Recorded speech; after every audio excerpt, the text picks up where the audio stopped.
En todo ese encuentro y desencuentro nos encontramos con un biodecodificador. Ah, muy bueno.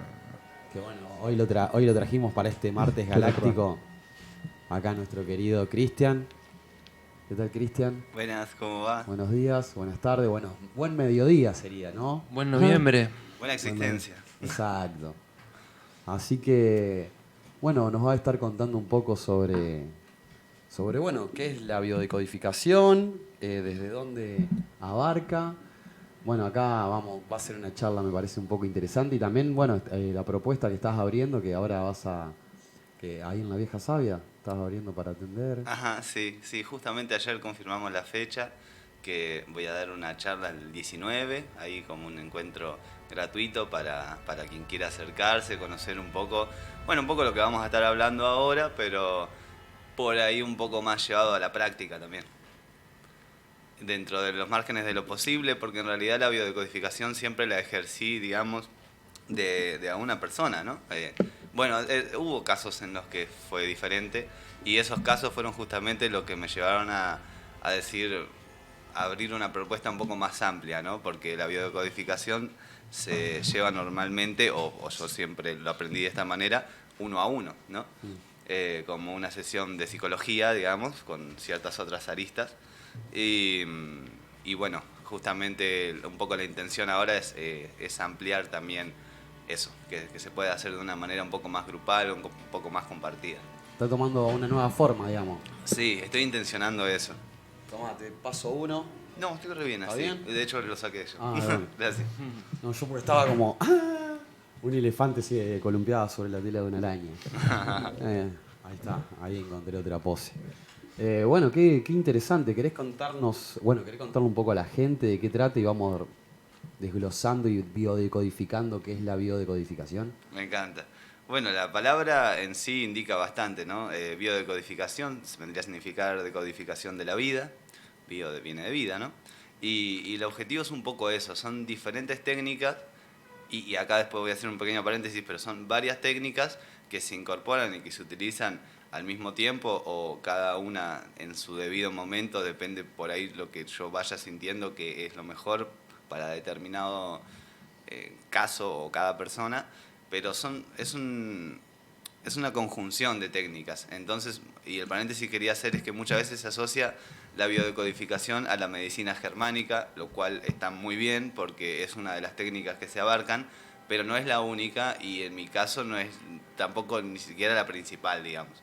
La medicina germánica permite tener un mapa biológico que es muy interesante porque es esta técnica, esta ciencia que se encarga de relacionar cada parte del cuerpo con una parte del cerebro y con una emoción o una memoria asociada.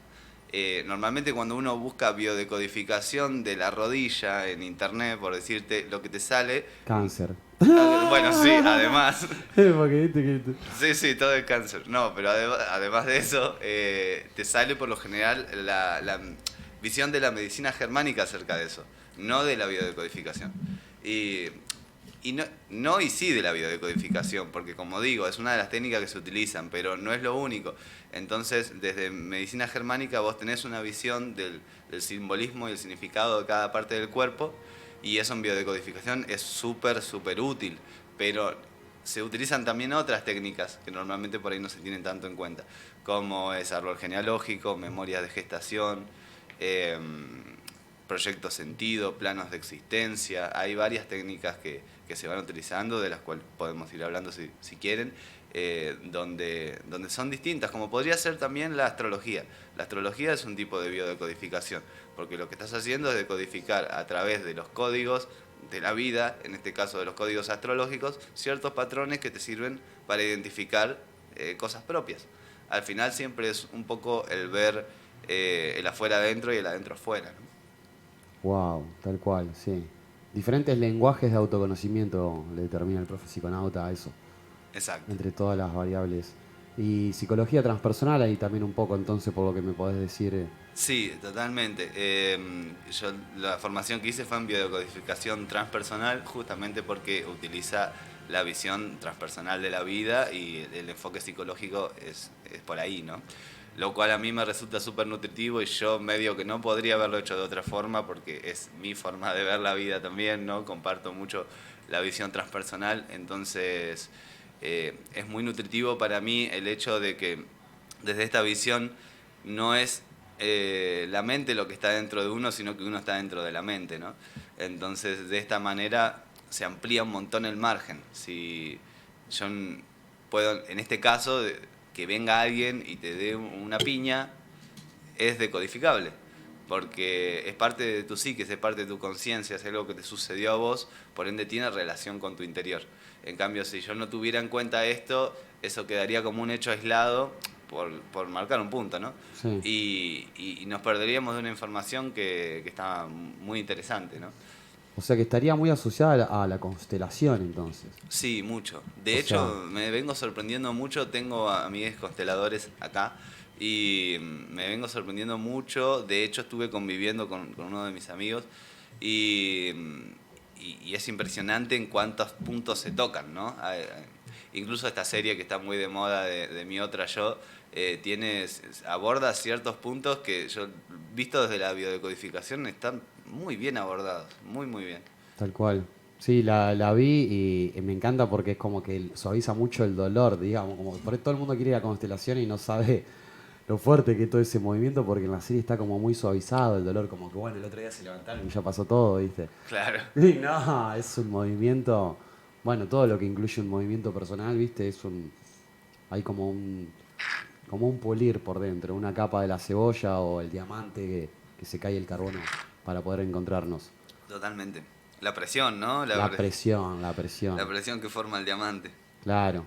Hoy justamente el profe psiconauta está como en esa, en la presión, Ahí va. en la presión. Y bueno, también tiene que ver con el valor interno eso. ¿Con el qué? El valor interno. Sí, sí, Porque sí. Con el bardo interno pensé que dijiste. Yo entendí Y barril. también, igual el bardo también, o sea, es la misma metáfora del lodo, de la laguna, de la podredumbre, que es donde nace la flor de loto, si lo queremos hacer poéticamente oriental hablando. Sí. O sea, de la podredumbre, barro tal vez diría el flaco Spinetta, ¿no? Por ahí. Bueno, si hay alguna pregunta por ahí que le quieran hacer acá a nuestro querido Cristian, alguna, Yo tengo una. ahí va. Venga. ¿Por qué Tras la Sierra? Ah, una de las cosas que estudiamos en la formación es programación neurolingüística, que es tal vez la que más me apasionó de todo, ¿no? Entonces, en estas cosas que decías, como frases hechas que yo mismo digo, yo me estoy leyendo a mí cuando me escucho decir una frase hecha, sé que estoy diciendo otra cosa distinta a la que por ahí está pareciendo, incluso a mí me está pareciendo que digo. Esa información queda ahí, queda eso guardado, digo, bueno, esto está para revisar, ¿no? Y siempre me gusta igual ir a esas profundidades, por eso también me siento muy cómodo estando acá y conectándome con la gente que me conecto, ¿no? Yo también hice el curso de milagros, que fue una cosa que me pareció súper, súper transformadora, y ahí también se trata de eso, de aplicar estas informaciones todos los días, a cada momento, ¿no? Y es como esta cuestión de que cuando uno amplía la conciencia a ciertos márgenes, después no podés cerrarla porque no existe, es hacerse el boludo, es la posibilidad por ahí que tenemos, pero ya no es lo mismo que cuando uno no sabía. Entonces no existe mucho la posibilidad de volver para atrás. La entrada es gratis, la salida vemos, dice Charlie. Claro. La entrada gratis, salida no hay. Claro, el profe psiconauta te entiende mucho con respecto a todo eso. Sí, el trabajo interno es como que es inevitable y es saber estar adentro de dónde está. Bueno, por algo el profe psiconauta está acá, digamos, ¿no? En la radio. Porque después está el lado terapéutico por otro lado. Pero el trabajo interno, sí, es como que está siempre ahí. Y después, cuando estás disfrutando. No podés entregarte a otra cosa. Sí. Igual me hiciste acordar una frase muy más célebre del profe que dice, cuando uno habla, dos aprenden. Sí. Bueno, en este caso seríamos cuatro y todos los radioescuchantes o twitcheros. Che, y la enfermedad como camino, el libro. Ah, bien, bien, porque Sí, el libro. ya la frase da un montón, ¿no? Sí, el libro, a mí ese libro me re flasheó, tipo, me re ayudó. Claro. Con él. Yo- Lo agarré de casualidad y pensar, ya mismo eso, pensar la enfermedad como hay como que ahí está lo que hay que trabajar y como la ayuda también. Es como verlo, como amigarte con un proceso de enfermedad. Yo lo sentí así y me ayudó un montón. Tipo, ¿qué experiencia tenés no sé si con el libro específicamente o... Claro, el libro no lo leí, si bien me lo han recomendado muchísimo, incluso dentro de la formación, pero sí es un tema que es totalmente trascendental lo que propone, que más o menos tengo una idea, ¿no? Ujú. Pero ya desde el nombre, es desde la visión de la biodecodificación o de la visión que yo aplico en la terapia, no existe una falla en el cuerpo, no, ni una, ni la más mínima, no existe Claro. porque el cuerpo es parte de la naturaleza tiene sabiduría perfecta, ¿no? Entonces, lo que se presenta como una enfermedad tiene que ver con una decisión interna, ¿no? Y esa decisión es inconsciente, o sea, en el momento en que no estamos siendo conscientes de eso es porque es inconsciente. Entonces la enfermedad es como una especie de señalador, ¿no? Que nos dice como, che, mirá acá lo que hay acá abajo, ¿no? Es la punta del iceberg si se quiere.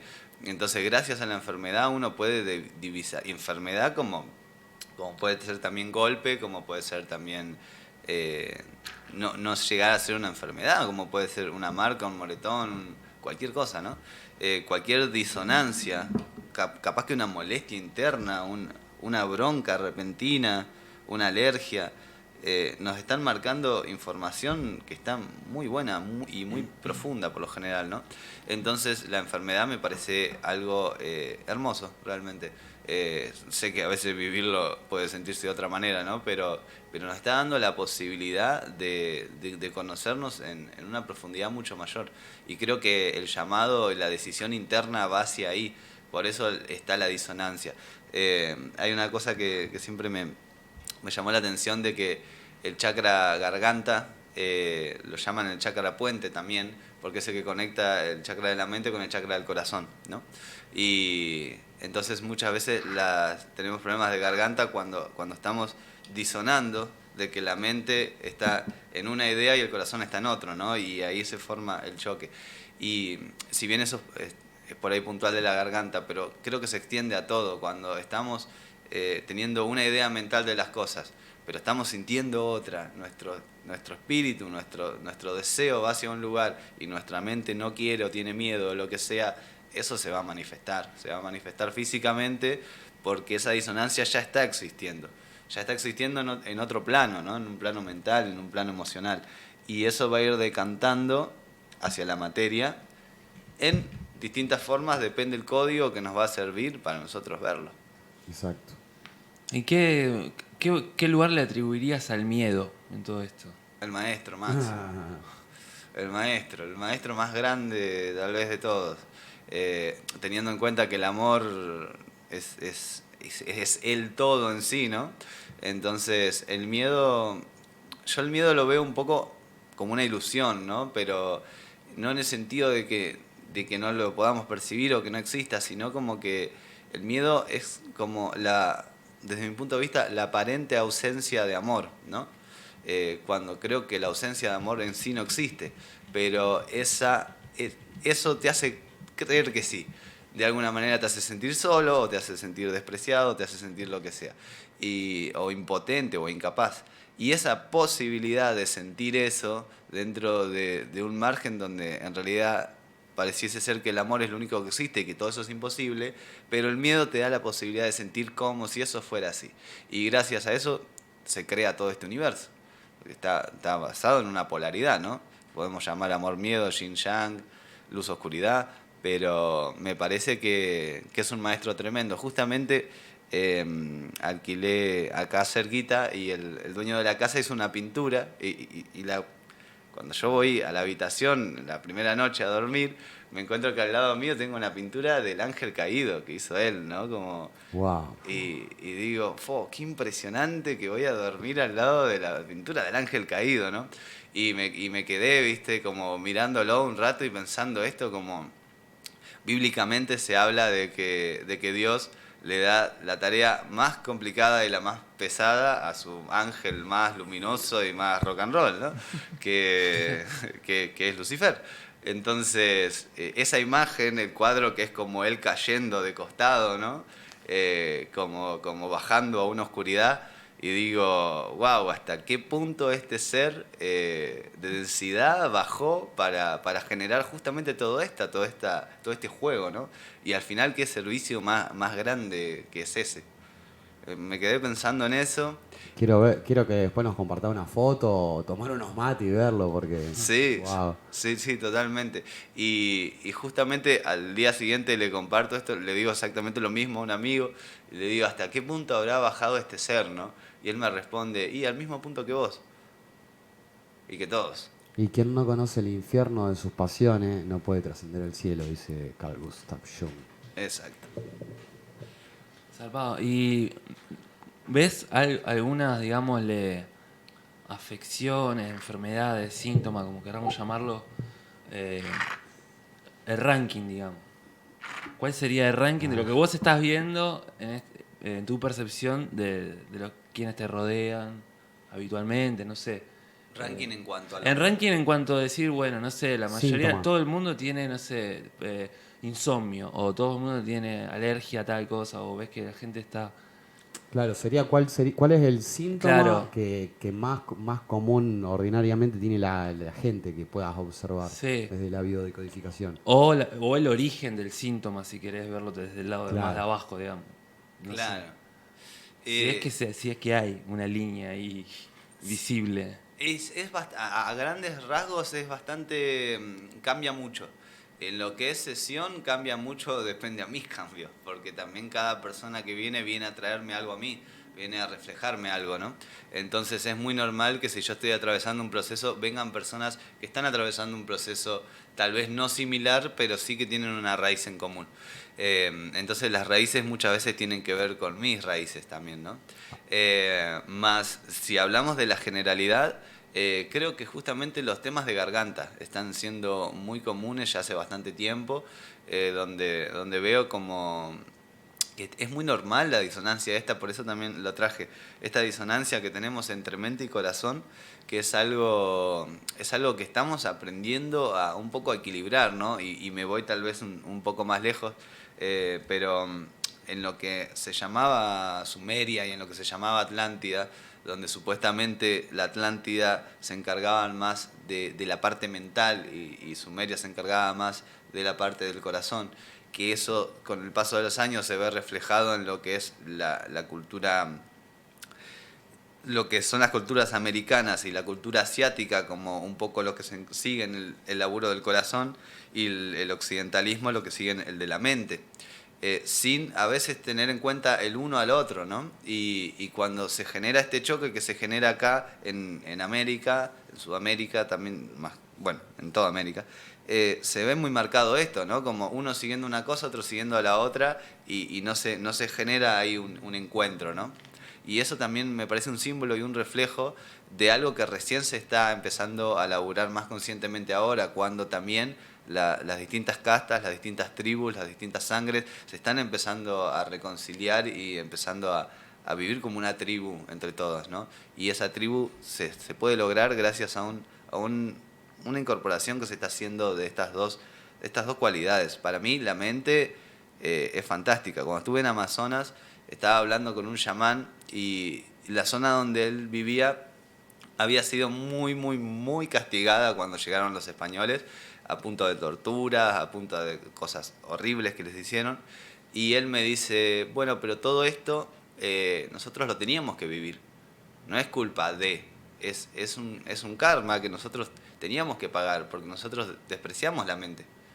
Nosotros nos dedicamos al corazón y despreciamos la mente. Y todo lo que la cultura occidental nos propone en cuanto a tecnología y todo eso, a nosotros nos encanta. Nosotros no hubiéramos llegado ahí si no hubiera venido un cachetazo, ¿no? Y a mí me voló la cabeza, porque una cosa que te lo diga yo desde un sillón, y otra cosa que lo diga una persona que vivió toda esa brutalidad, ¿no? Entonces, me parece re interesante desde ese punto esa integración. Lo que más veo es eso, una disonancia entre el sentir y el pensar, que está muy ligada a los miedos, justamente. Oriente y Occidente, ¿no? Sí. Esa. ¿Fuiste alguna vez a Oriente? ¿Qué es lo más oriental que...? No, yo creo que lo más oriental que estuve fue en Amazonas. Ahí va, ¿te Fue- gustaría ir? Sí, sí, sí, me encantaría. Sí, sí. Me gustaría mucho como próximamente ir a España y a Irlanda, que son dos países que culturalmente tienen cosas que me interesan mucho. Más después, lo siguiente sería Asia, sí, sin duda. Claro, justamente, mira, ya que llevaste a Irlanda, hoy justo fue el año nuevo celta, que Wow, bueno, tiene que ver con el Día de los Muertos, está asociado culturalmente y después se reescribió en América de diferente forma, como el Día de los Muertos en México, Halloween en Estados Unidos. En verdad, los celtas eran como que despedían a sus ancestros por el pasado para comenzar un año nuevo. Era como un recordatorio de los que ya no están. Bueno, forma de eso, de reconocer nuestros orígenes. Bueno, una de las banderas del profe psiconauta es yo amo a mis ancestros, ¿no? Porque de ahí venimos. Y es fundamental reconocer la historia desde ese lugar. Y igual me fui, pero increíble todo lo que estás compartiendo. ¿Crees que es el momento de la verdad? ¿qué es? ¿Ahora? Sí, Siempre es el momento de la verdad. bien. Porque justo como en ese desencuentro y desencuentro en el principio del programa, la energía que había traído el profe psiconauta es que es el momento de la verdad y justo está asociado mucho con el chakra de la voz, porque en verdad cuando le mentimos al otro nos estamos mintiendo a nosotros mismos y eso es lo que crea la distorsión o la disonancia. Y cuando nos mentimos nosotros mismos le estamos mintiendo al otro, Exacto, que también es importante verlo. claro, yo soy otro tú. Claro, in la quecha. El lácteos. Y bueno, nada, me fui porque es verdad un síntoma. Yo también, o sea, me preguntaron por un síntoma en común y terminé hablando de la Atlántida, nada que ver, pero... No, está todo, está perfectamente porque está todo unido, ¿viste? La armonía en el cuerpo en base al pensamiento, el corazón, la acción. Claro. Entonces muy Siempre, bueno. siempre de alguna forma eso que siempre veo que termina siendo conectando todo con todo, ¿no? Como que a veces uno piensa que, bueno, me estoy yendo, pero no, a la vez tiene ahí un significado, un por qué te fuiste para ese lado. Y Morín habla de la complejidad en esos microsistemas que van hacia los macrosistemas, o como también un poco lo que es lo gestáltico. Entonces, Claro. como que está bueno a veces tomarlo porque uno lo va biodecodificando en lenguajes, aparte del cuerpo, y está bueno para autoconocerse y también, bueno, ver qué es lo que está sucediendo, pero sobre todo para crecer, Absolutamente. para crecer. ¿Hay alguna preguntita por ahí? Muy Me parecía que interesante. sí. Yo tengo una Ahí pregunta. va. ¡Ah! Te dice que sí. ¿Cómo te llevas con la rutina?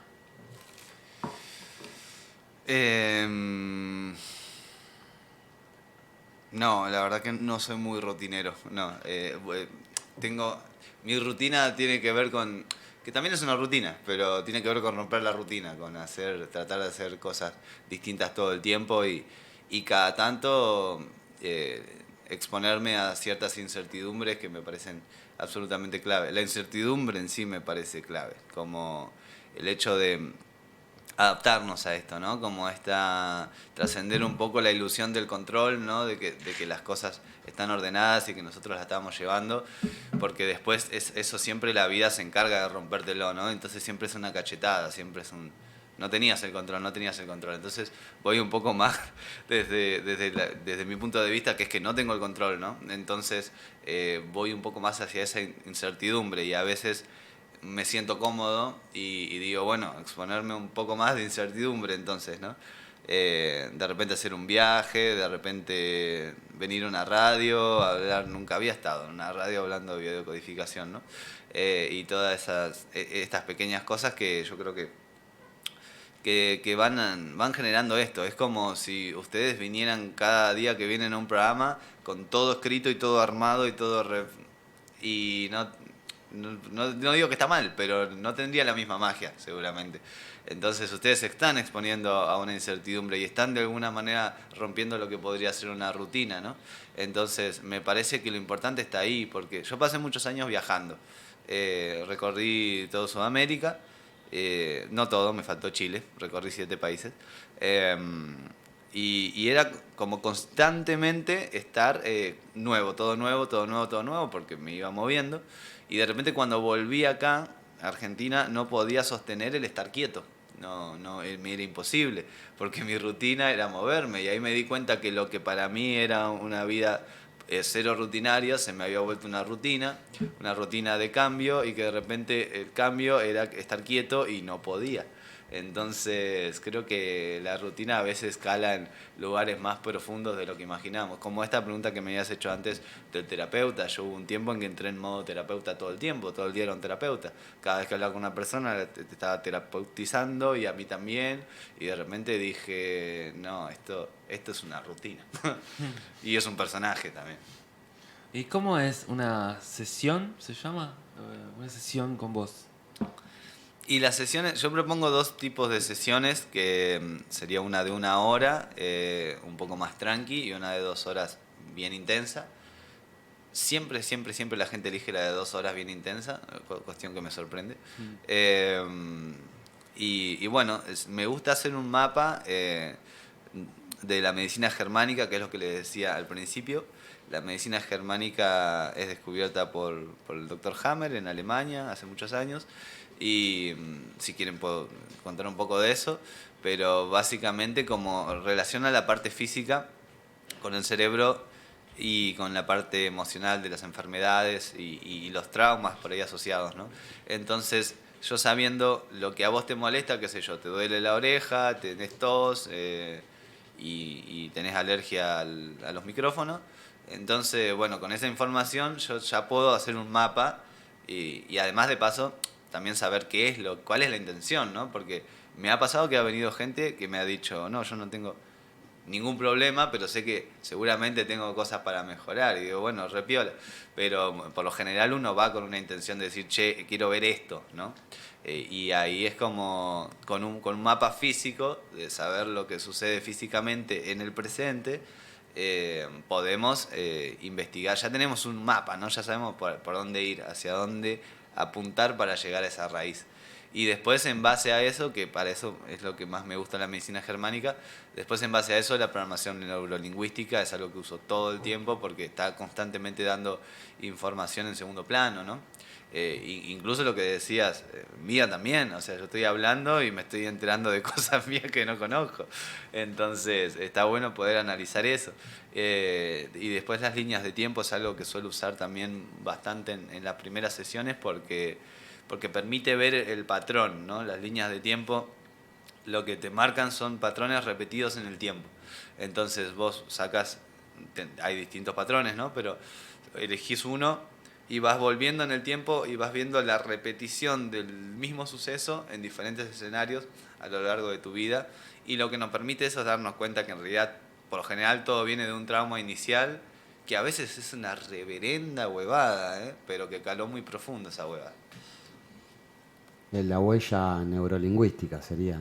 Sí. ¿Querés contar un poco sobre qué es eso? ¿Qué es eso? ¿De la programación neurolingüística? Sí. Bueno, la programación neurolingüística originalmente tiene un origen muy oscuro, porque surge básicamente para el marketing, ¿no? O sea, para manejar las mentes, para buscar determinados objetivos. Pero luego eso se toma al revés, y en vez de buscar cómo decir las cosas para que le entre a las personas, empieza a estudiar cómo las personas dicen las cosas y qué están transmitiendo con eso, ¿no? Entonces, ahí vamos descubriendo que tenemos frases, muletillas, formas de hablar, que nosotros creemos que las elegimos porque son simpáticas, o porque nos gustan, o porque qué sé yo, pero en realidad nos están representando profundamente. Y de repente aparecen frases como esta de hay que romperse la espalda laburando, que esa frase no la estás diciendo solo vos, está avalando todo tu clan posiblemente, ¿no? Entonces estás sosteniendo toda una estructura que viene de hace mucho tiempo y que tiene que ver con tu familia, con una bajada de información que viene llegando, y la posibilidad de hacerse consciente del peso que tiene una frase como esa te permite decir, ¿realmente quiero avalar esta forma de ver la vida, este pensamiento, o no? Y ya simplemente hacerte esa pregunta genera una transformación que, como decías, posiblemente va a ser una sacudida, va a haber mucha presión, va a haber muchas cosas, porque cuando vos te predispones a dar el paso, la vida va con vos, ¿no? Entonces se genera un cambio fuerte. Y digamos, sin movimiento, ¿a dónde vamos? O sea, ajá, el movimiento incluye un montón de quebrar el entorno, un montón de cosas, ¿no? O sea, cuando uno está en movimiento, hay cosas que se van moviendo y bueno, es una adaptación también constante y hay que sacárselo viejo, porque a veces hay mochilas sí. que pesan y bueno. Sí, sí, totalmente. De hecho, hay veces que son cosas muy, muy, muy básicas, que son frases así muy sencillas o cosas que vos decís, no, pero esto no puede... No, esto es un decir, ¿viste? Nada más. Y tiene mucho peso. Todo lo que decimos tiene un significado. Todo es decodificable, como decíamos antes, ¿no? Entonces, la Atlántida y Lemuria están relacionados con lo que estamos hablando ahora, ¿no? Y con este momento. Y asimismo, la frase que decían nuestros abuelos nos penetran, ¿no? Las cosas que escuchamos de niños, sobre todo, de la familia, o el cómo decían las cosas, nos hacen una huella potente. Y está bueno llevar eso a la conciencia, básicamente. Yo no digo que sea necesario cambiarlo, pero sí darse cuenta de qué manera estás utilizando esa herramienta. Que además, cuando a uno le pasan una herramienta como una frase de niño y la incorporás sin ningún tipo de filtro, y después tal vez vas entendiendo el significado de esa frase o no con el paso de los años recién. Y cuando podés ser consciente de lo que estás diciendo y elegir si querés seguir reproduciendo eso o no, desde lo que es la palabra se genera algo muy potente, porque la palabra es el puente entre la idea y la materia. Es la herramienta primera que tenemos para agarrar algo que es intangible, algo que es tal vez etéreo, que es amorfo, y darle forma. Entonces estamos generando materia a partir de una idea. Y eso es algo que simbólicamente es increíblemente potente, es realmente muy poderoso, el verbo carne, ¿no? Entonces, como llevar ideas a materia no es una pavada, y está re bueno poder ser consciente de qué ideas decidimos llevar a materia, porque no hay una idea que está bien y otra que está mal, y una que es retrógrada y la otra que es progresista. Hay cosas que nos sirven en un determinado momento, por eso lo usamos, y hay un momento de hacerse consciente y decir, ¿sigo eligiendo esto? Sí, bueno, bárbaro, está perfecto. ¿Sigo eligiendo esto? No, bueno, bárbaro, está perfecto. Ambas cosas van a generar un cambio. El hacerse consciente es realmente para mí el punto importante. Y aparte, bueno, me haces acordar a que uno para tener conciencia es como que todo el atravesamiento que tuvo que vivir en su experiencia, bueno, lindo, malo, feo o de transformación, es lo que le da la conciencia hoy en el presente. Entonces como, bueno, ser agradecido también con todo lo que uno atravesó y pasó, porque es lo que hoy te da esa conciencia que te permite seguir creciendo con otro tipo de lenguaje y de comunicación y desde dónde me quiero encontrar con un otro, ¿no? Absolutamente. Ahí va. Absolutamente. Voy con otra pregunta. Dale. De una. Tengo dos preguntas así como... Yo tengo una pregunta. Dale. No, dale, vos dijiste vos primero. Así que... Son dos bombas, Bueno, Ahí va. Yo tengo una pregunta también. Bueno, estamos yo tengo preguntando. dos, empiezo yo. Dale. ¿Cuál crees que es el sentido del ser humano en este universo? Es como un cohete de repente hace... Fui al fondo último de la cuestión. Sí, va. Igual no, hay otro fondo más último, pero ese lo digo después. Va, tengo miedo. ¿Cuál es cómo era la pregunta? Dije sentido, pero digamos... o sea, lo que siento es... ¿somos naturaleza? ¿No somos naturaleza? ¿Somos diferentes del lobo, ponele? ¿Qué es lo que nos diferencia? Bueno, esto de poder estar haciendo... No vi lobos que hagan programa de radio. No sé. ¿Y por qué nosotros hacemos el programa de radio? Bueno, porque tenemos la facultad de hacerlo. ¿Y por qué? Bueno, y el por qué último de todo eso, sí. Jugar un poco con eso. Entiendo la pregunta. Para mí, en mí, no digo que sea así y que esto sea para todo el mundo, pero en mí la respuesta a eso es la gracia. La divina gracia, ¿no? El concepto este. Hace un tiempo me enrosqué mucho en esa pregunta y dije, más allá de todo lo que uno puede leer y que puede comprender y qué sé yo, dar una respuesta a eso es muy complejo, ¿no? Entonces me metí en como una meditación larga donde dije, hasta que no tenga una respuesta de esto que me sirva, no pienso parar, ¿viste? Y después de un muy buen rato me llegó esta idea, claro, la gracia, ¿no? Pero la gracia divina, nosotros cuando nos damos las gracias, nos estamos deseando gracia, ¿no? La gracia de la existencia, o sea, y es muy loco porque está expresado de distintas maneras en distintas culturas. La bíblica es por la general la que más a mano tenemos, que ahí se define como gracia, ¿no? Y es muy interesante porque es otra de estas palabras que utilizamos sin por ahí prestarle mucha atención. Vivimos dando las gracias y ¿qué estás dando cuando das las gracias, no? Y estás deseando eso porque si no serías un desgraciado. Y una persona que no tiene gracia, una persona que no está disfrutando la gracia de la existencia. Cuando una persona está pasando por un dolor tremendo, o vamos a poner el caso más como podría ser Lucifer, justamente, el ser que se va a la otra punta, que se va al abajo del todo, que crea, digamos, el fondo, o sea que evidentemente la está pasando mal, porque, o sea, ya sabemos cómo ir para abajo, ¿no? Y que tiene una densidad importante, ¿no? Pero cuando un ser, digamos, está viviendo una experiencia de mucha densidad, hay, más allá del personaje en sí que está sufriendo, hay un ser que está viviendo una experiencia que es única. Y eso, más allá del aprendizaje me refiero, porque tal vez cuando uno sale del cuerpo sabe todo. Entonces tal vez no es una cuestión de saber, sino una cuestión de experimentar, ¿no? ¿Y para qué experimentar esto? Y porque está buenísimo. Porque realmente está muy zarpado. Imagínate que día de mañana, no sé, o ahora cae un rayo, nos morimos los cuatro, estamos los cuatro en lo que sea, no sé, en una nube, en lo que se imaginen, y viene un ser y nos dice, che, estoy pensando en encarnar en la tierra, ¿me lo recomiendan? Dale, ¿te puedo acompañar?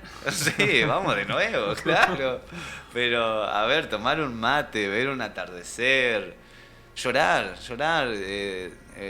vivir lo que es tal vez la muerte de un ser querido, son todas experiencias que son increíbles. Realmente este juego, para mí es un juego que está planteado como este universo, como esta vida, te propone experiencias que son brutales y únicas, ¿no? Y para mí la gracia en sí misma es esa, el juego, el experimentarlo y el disfrutarlo, que ahí es donde para mí es la gracia. ¿Por qué existe este universo? Por la gracia de que exista. Es una de las virtudes del ser humano, la gracia, Sí, la risa. ¿Qué otro animal se ríe? la hiena. Ah, bueno, sí, bueno, ahí- No, eso no es una risa. claro, no es una risa, es una seducción, digamos, de casa, Sí. que es otra cosa. No es una frecuencia de risa. Che, qué hermoso escucharte, en serio, gracias por venir, por estar. Vamos, sigamos con las preguntas, que hay un montón de preguntas. Gracias por invitarme y qué zarpadas preguntas. Estoy chocho. Y somos hippie chingones. Son chingones, en serio. Son hippies.